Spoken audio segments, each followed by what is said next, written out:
name is Marilyn Woody, and I'm Pastor Woody's wife at Trinity Baptist Church in Milton, Florida.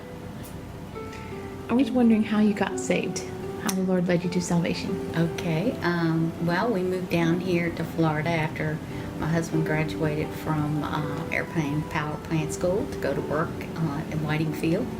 And some of the men at Trinity at that time invited us to come to Trinity to visit on Sundays. So we did, went to Trinity, and they had that summer, they had Vacation Bible School, and they asked for volunteers to help out, so I volunteered. And they gave me a story to take home and go over and prepare for that next week for Vacation Bible School, because they wanted me to tell the story. So I took the storybook home and started going on. This was a Sunday afternoon, and started reading it, and I was reading through the story, and the Lord convicted me that the lost person in the story was me. And I had gone to church when I was young, and when I was 14, I had gone forward basically kind of just to ease my mother's concerns about me. Nothing, there was no conviction or anything like that. It was just so she wouldn't worry about me anymore, because she was definitely wanting me to get saved and that kind of thing. So so in this time that the Lord convicted me that I was the lost lady in the story, I got down beside my bed and repented and asked the Lord to save me. So that was July of 1979. And so that's how I got saved, preparing for a Vacation Bible School story. That's great. Yeah. How have you learned to listen to God's leading your decisions? It's hard for a Christian to know how to hear God's voice and obey what He said. How have you learned that? Well, I think being in God's Word every day and having a personal relationship with God will help you in that, because you're in His Word daily, you're reading His Word, and He speaks to us through His Word, and also praying every day, having that prayer time where you can pray to Him and ask Him to guide, direct you, give you wisdom in whatever you're doing and what decisions you have to make, and I believe He will, and so He confirms that in your heart, and through His Word and through your prayer time, and just walking with Him, just walking, listening to His voice and hearing Him speak to you, and doing what He says. I think that helps in direction. I mean, we don't know what the future holds. We don't know how to make our own decisions most of the time, and we don't. He knows what's ahead. We don't. So I think just walking with Him and talking with Him every day, that helps you, because He speaks to you through His Word and through your prayer time when you're praying. That's what I would say for myself. Mm-hmm. Yeah. I've worked with you in the nursery, and I've noticed that in your tongue is a law of kindness, as it says in Proverbs 31, which means that you're uncritical of others. You don't use opportunities to gossip or to bring others down. And how have you done that? Well, let me say I've not always been an expert at that. Let's say that the Lord has helped me through the years. I'm not saying I'm perfect. I'm not. When I say I've not always done that, it's things that are in your heart that might not come out of your mouth, but they might be in your heart, which we know that if we've thought it, we've already said it or done it. So I just, the Lord has helped me, and I've asked for help in that area, because as human beings, we do react sometimes to people differently, some that may not be as pleasant as others. Mm-hmm. So I can say it's just been by His help. It hasn't been anything I've done. It's been Him helping me and praying and asking Him to help you each day, not to, shame His name or bring a reproach or, do anything that would offend Him in what we say or do.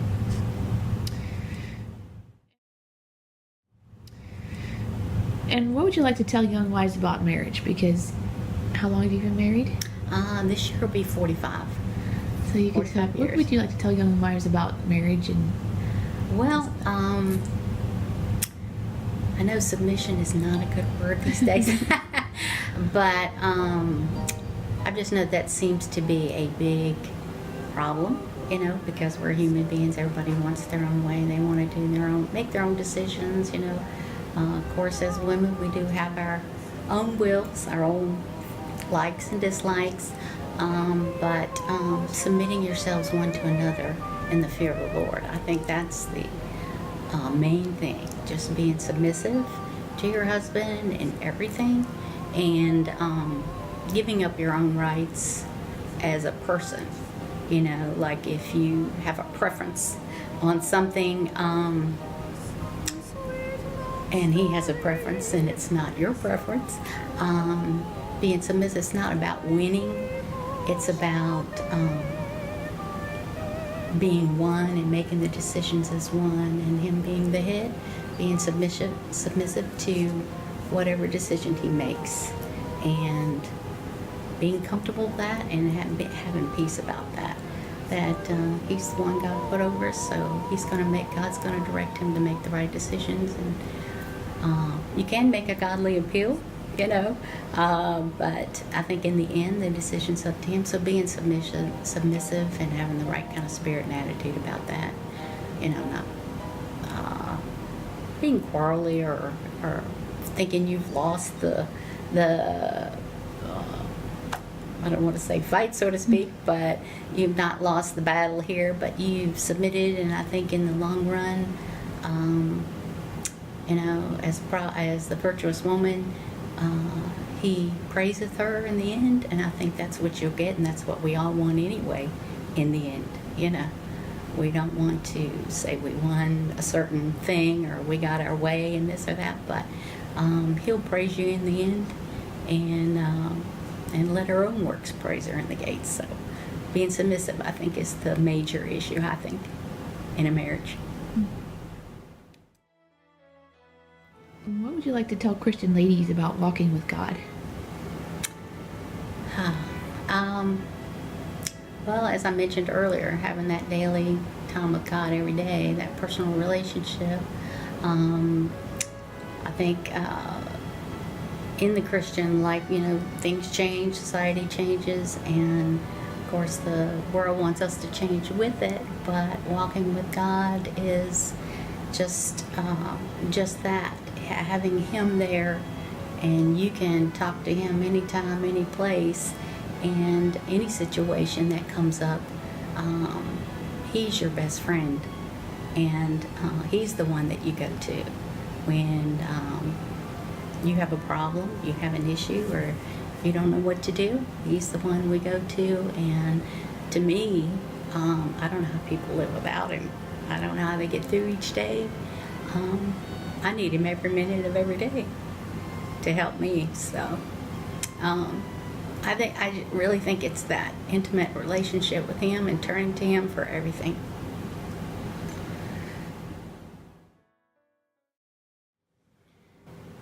What was the greatest answer to prayer you've seen in your life? Or an amazing answer to prayer? Wow, I've seen quite a few, but one that really came to my mind was I remember after we got saved and were getting busy for the Lord, serving in the church, and we'd have missionaries come present the ministry, and the Lord was really working in my heart about, you know, surrendering. And so I went forward and surrendered 2 missions, if that's what the Lord had for me. But I said, Lord, if I'm going to be a missionary, you're going to have to call my husband too to missions. So I began praying about that. And he did eventually speak to his heart as well. And he surrendered and came and got me out of the nursery one night. I think you remember that story he told about coming to get me. And I said, what are we doing? He said, we're going down forward. We're going to surrender to missions. And I'm like, oh, great. I've been praying for that for a while. But he spoke to my heart earlier. I don't remember, you know, how far before that, about surrendering myself. So I surrendered first, and then began praying for him that if that's what the Lord wanted for us, he would have to call him too. So he did that, and I think that was a great answer to prayer, because we would have never had that opportunity.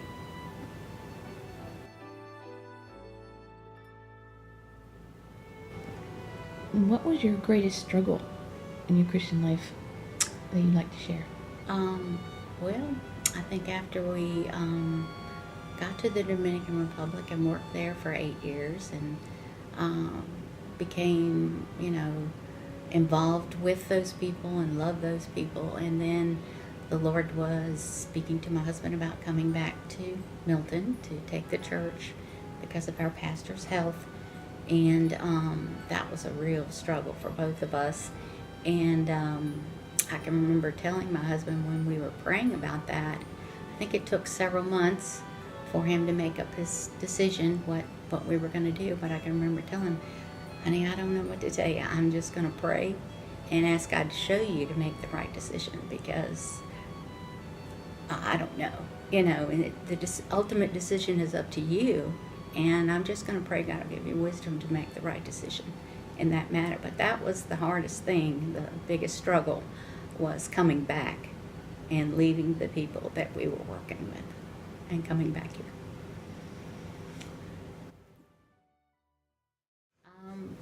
I think that's a big thing in our society, especially now, with everybody wanting to be the same, look like your neighbor, act like your neighbor, and have the same things as your neighbor.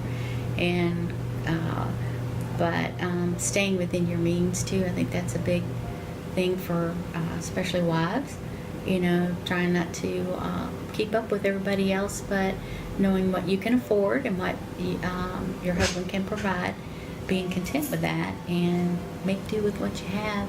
There's tons of ways to, you can paint things, you can recover, you can always spruce up what you have if you can't afford something new. So, and that gives you a sense of accomplishment too, that you've made something out of something that you really didn't want anymore. You fixed it up to where now it's great. You can use it. But always make do and try to, just not look at what everybody else has, comparing yourself with someone else or what they have and what you don't have.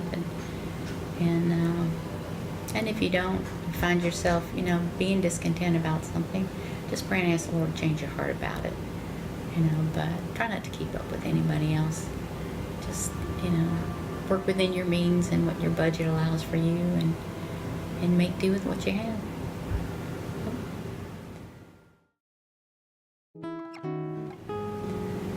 Is there anything else that God has laid on your heart to share with us? I was thinking about some examples of people that I've had in my life and my mom has been a big example to me. And talking about keeping a home and being content, and there was 4 of us, 4 children, and my mother didn't go to work until after I started school. I was the youngest of the 4, and she worked in a school, and so she was home pretty much around the same time I got home.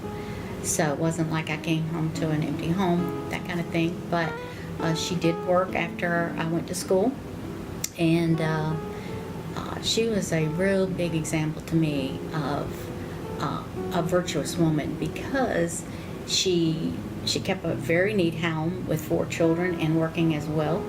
And we all had jobs to do. We all pitched in. But I think about what she had to do, and I thought, how did she do all that? How did she manage to keep a neat, clean home, take care of my dad? She taught me to wait on my dad. When he came home, of course, she was usually fixing dinner, but she taught me to go get the comb, get him his slippers, get him his newspaper. I would comb his hair. I would shine his shoes. She taught me to wait on my dad and do things for him that she at that point could not do because she was doing another job. So she was in essence still taking care of him. She was just getting me to do it. And that taught me a lot about serving, someone else. And she even had time to help us with our homework. We would all sit at the dining room table, and she would iron, and we would sit at the table doing our homework, and she would help us do that while she was ironing. And so I'd say and she had time for church. She took us 4 kids to church, and without my dad, he wasn't saved at the time, but she would take us all to church. And I remember she had the whole church praying for him for a long time before he got saved. And She went faithfully. I don't remember her ever saying anything to him, nagging him or anything like that. She was just a real example to me. And I can't explain how important that is for a young girl to see her mother living the Christian life. Very important. And I really appreciate her example too. It was a blessing. So I wanted to throw that in there because I thought of that. Thank you. Important for wives and mothers to be that example to their kids.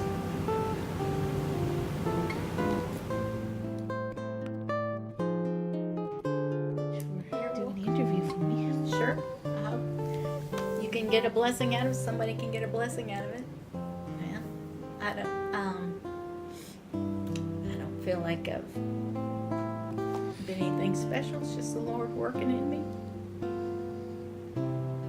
That's what he does. That's what He does.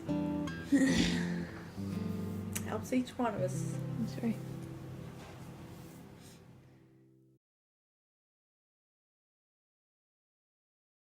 Who can find a virtuous woman? For her price is far above rubies. Who can find a virtuous woman? For her price is far above rubies. The heart of her husband doth safely trust in her, so that he shall have no need of spoil. She will do him good and not evil all the days of her life. She seeketh wool and flax and worketh willingly with her hands. She is like the merchant ships. She bringeth her food from afar. She riseth also while it is yet night, and giveth meat to her household, and a portion to her maidens. She considereth the field and buyeth it. With the fruit of her hands she planteth a vineyard. She girdeth her loins with strength, and strengtheneth her arms.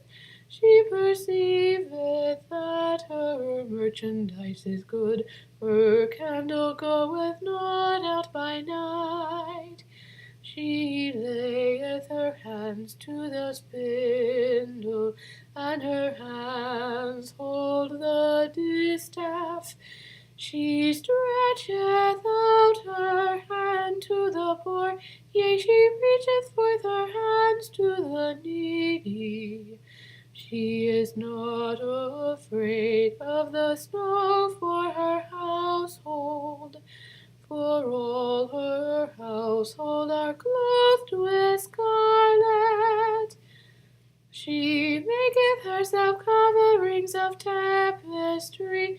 Her clothing is silk and purple. Her husband is known in the gates, when he sitteth among the elders of the land.